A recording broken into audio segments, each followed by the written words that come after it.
The dim light of the hangar cast long shadows over the battle-worn exosuits lined up like sleeping beasts. Sparks flew, tools clanked, and beneath the hulking frame of a Varkathi Paladin-class armor, a lone human worked with practiced precision. Sergeant Eli Vance was grease-stained and exhausted. His unit had just returned from a brutal skirmish on the edge of neutral space, and he had volunteered, as always, to repair the armor of the unit's best fighter. Commander Sirixavale of the Varkathi Dominion stood silently nearby, her imposing 7-foot-tall frame only half-clad in her dark emerald armor. Her reptilian scales shimmered faintly, and her bioluminescent eyes followed Eli's every move with unsettling calm. "Your shoulder plate took a direct plasma hit," Eli muttered, mostly to himself. "I'm going to have to reroute the entire left servo line ... again." She didn't respond. Sirisa rarely spoke during maintenance. In battle, she was fire and fury, but in moments like these, she became still, like a predator observing prey, or perhaps something more complex. Eli adjusted the torque wrench, his hand steady despite the heat and silence. He'd been assigned as her engineer 3 campaigns ago, and since then, they had fought, bled, and survived more than most.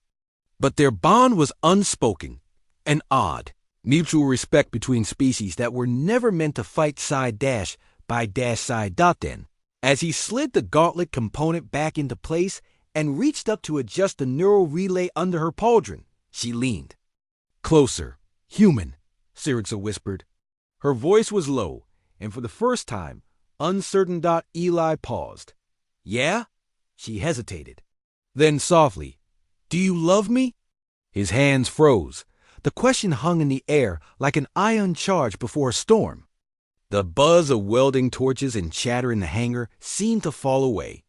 Eli's fingers, still hovering over the neural link, trembled slightly. He blinked up at her, half expecting to see mockery or challenge in her eyes. But there was none, just vulnerability. The kind of raw openness rarely seen on a battlefield, and never from a Varkathi. He exhaled, then forced himself to speak. "Is this some kind of joke?" Her slitted eyes narrowed, not in offense, but as if bracing for rejection. "Varkathi do not joke. Not about this." He slowly lowered his hands, his breath caught in his throat. "You barely speak to me outside of mission briefings. Why now?"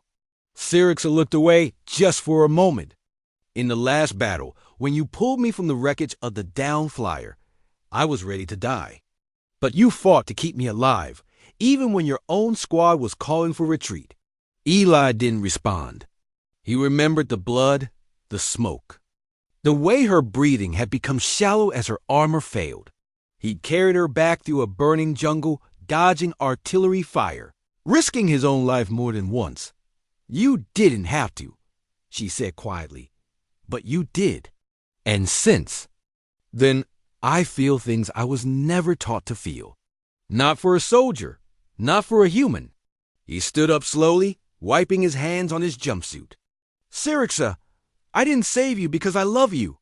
I saved you because you're my friend, my commander, and because I couldn't imagine this war without you in it."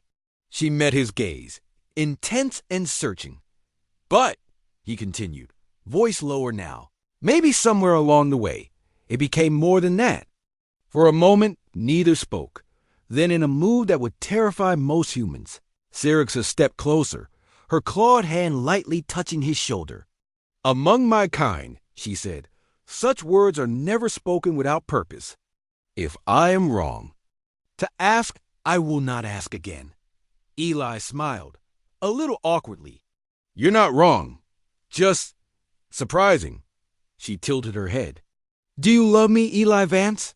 He swallowed hard. Yeah, I think I do." She exhaled, a soft, strange sound, half hiss and half relief. "Then we are both fools. But fools together." A call from the command tower broke the moment. "All personnel, report to deck briefing. Priority red alert." Sirixa turned, her expression shifting instantly back to the warrior mask. "Another war to fight," she said. But this time, Eli added, locking her last armor plate into place with a click, "We fight it knowing we've got something more to come back to."